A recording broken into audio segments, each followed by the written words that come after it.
Assalamualaikum warahmatullahi wabarakatuh. Perkenalkan, kami dari kelompok 2 kelas 10-2 akan mempresentasikan energi alternatif tentang pembangkit listrik tenaga bayu atau angin.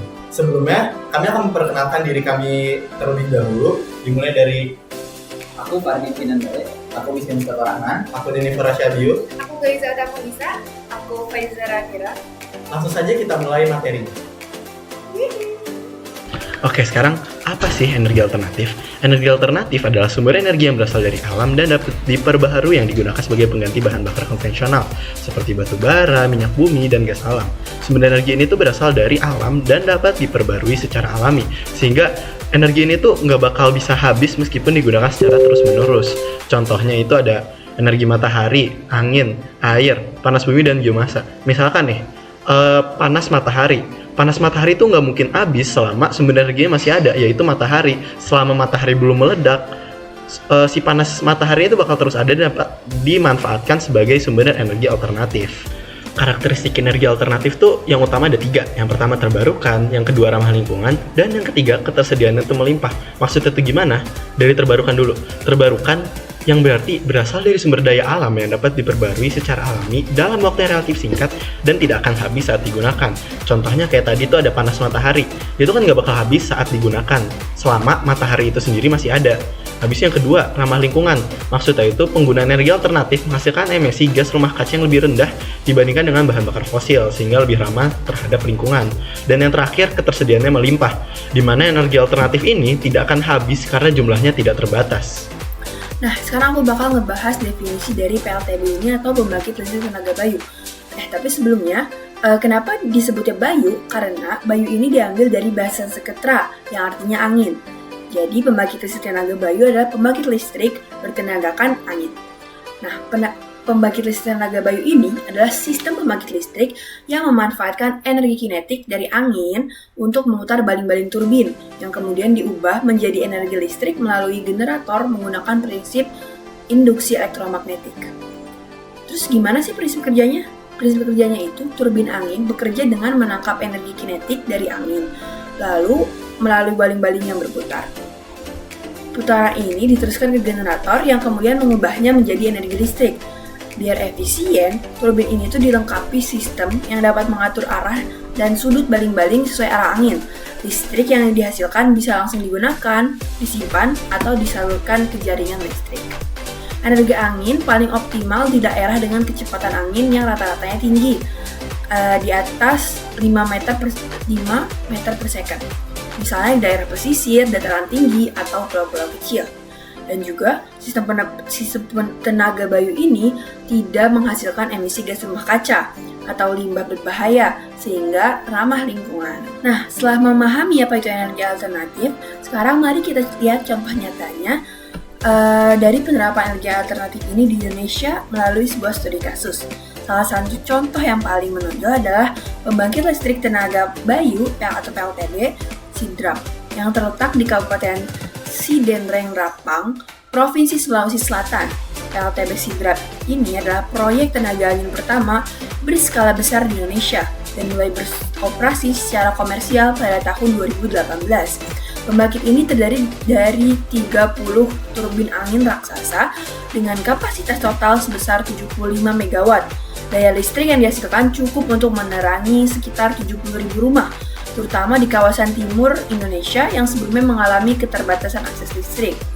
Salah satu hal yang membuat proyek ini penting adalah kemampuannya dalam mengurangi emisi karbon hingga 100.000 ton per tahunnya. Artinya, selain menghasilkan energi bersih, proyek ini juga berkontribusi dalam mengatasi perubahan iklim global.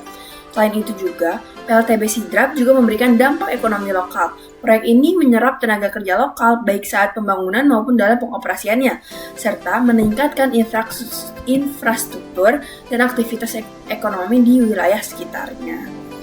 Studi kasus ini memperlihatkan bahwa energi angin yang selama ini mungkin dianggap kurang potensial di Indonesia ternyata bisa menjadi sumber energi masa depan yang bersih, efisien, dan bermanfaat secara sosial maupun lingkungan.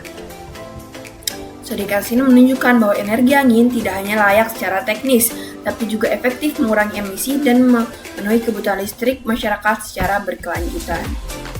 Sebelum kita bahas gimana cara kerja dan manfaat dari PLTB, sebenarnya dari mana sih semuanya bermula?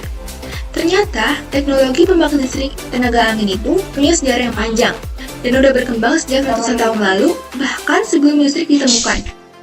Seperti yang udah dijelasin, bahwa pembangkit listrik tenaga bayu atau PLTB adalah sistem yang menghasilkan listrik dari tenaga angin.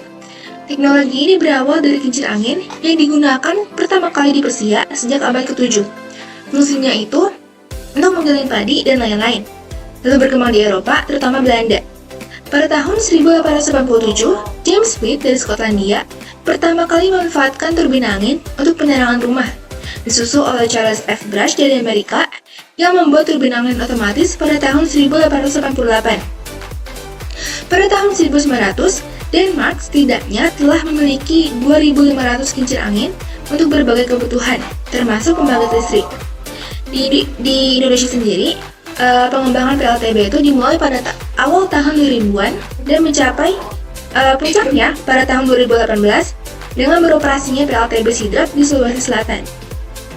Proyek ini dilanjutkan dengan pembangunan PLTB di Neponto dan kini pemerintah terus mendorong pemanfaatan energi angin sebagai bagian dari upaya menuju energi bersih dan berkelanjutan.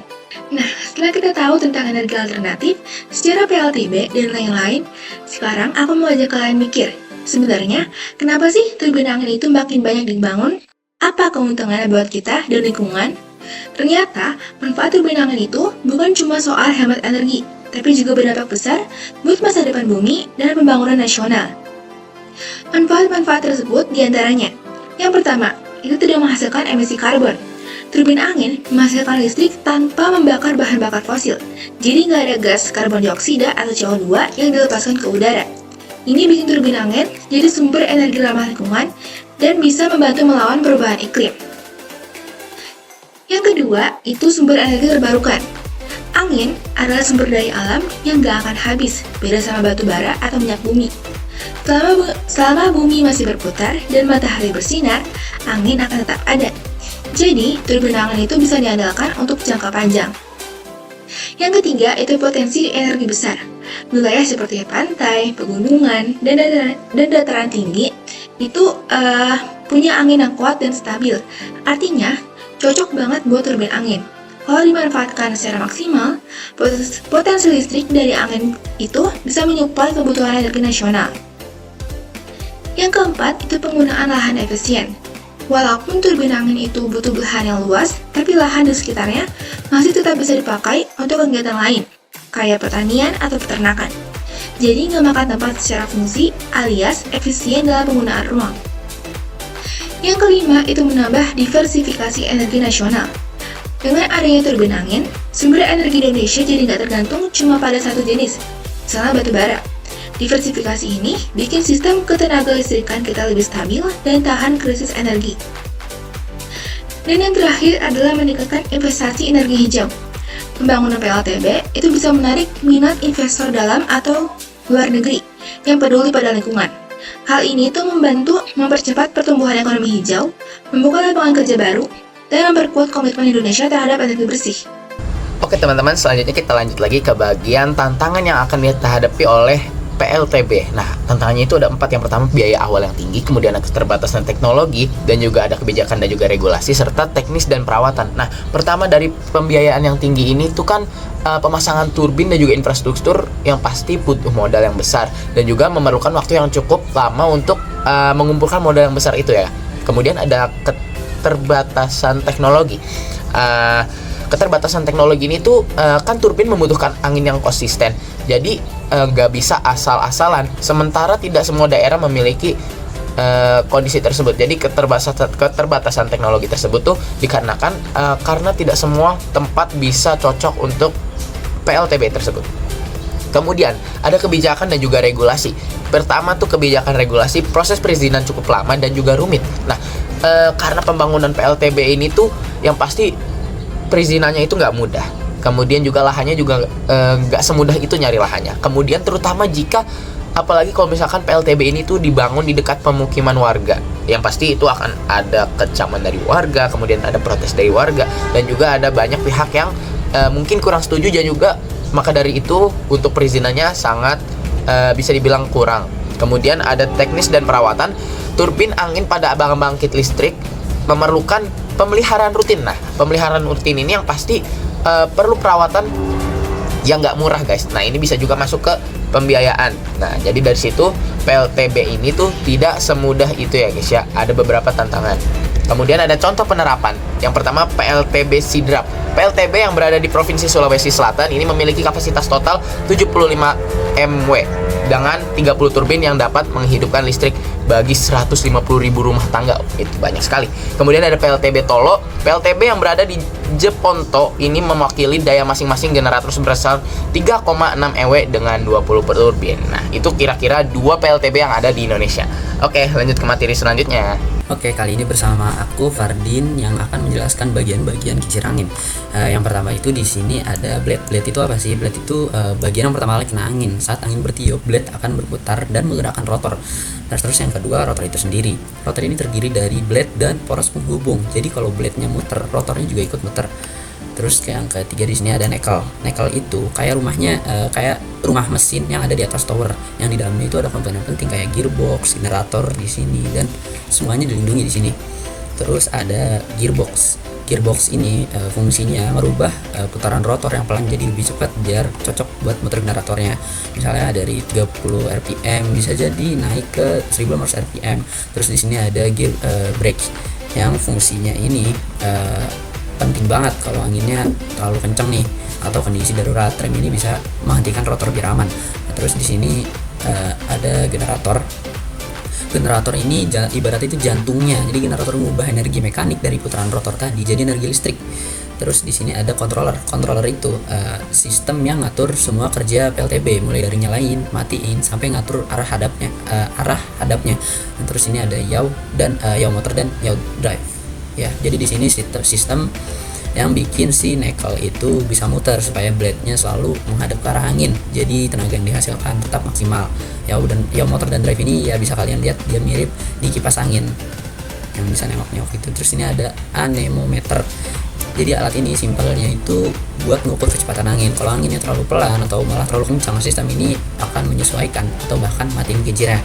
Terus di sini ada power. Jadi di sini tower itu penyangga utama dari seluruh bagian tadi. Makin tinggi towernya, biasanya angin yang ditangkap juga makin kencang dan stabil. Terus di sini ada power cable.